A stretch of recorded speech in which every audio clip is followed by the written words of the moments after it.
Hi, my name is Tanisha Story, and I'll be responding to Module 1.1 discussion board. I will be responding to identifying at least one ethical standard that I expect to encounter in the future as a social worker. One ethical standard that I know for a fact that I would encounter is confidentiality. And I know not only me as a future social worker, but every single social worker that were to get started as a social worker will experience and still experience confidentiality throughout their career. I believe obtaining confidentiality is very critical because it protects the client privacy. In most cases, it keeps the client safe and also establish trust between the client and the social worker.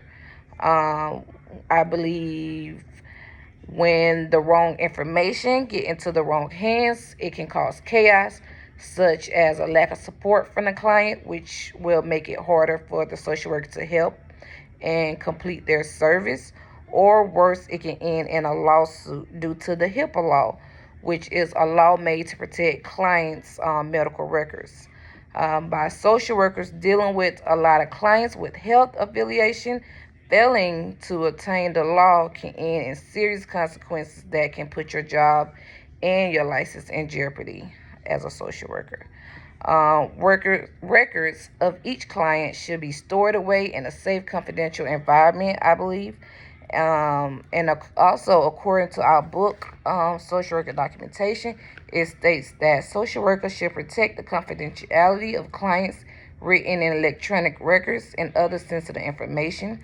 Social workers should take reasonable steps to ensure that clients' records are stored in a secure location and that the client's records are not available to others who is not authorized to have access to them.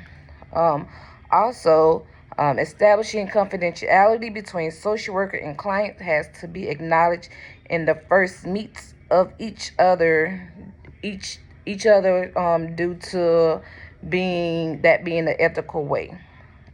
Thank you.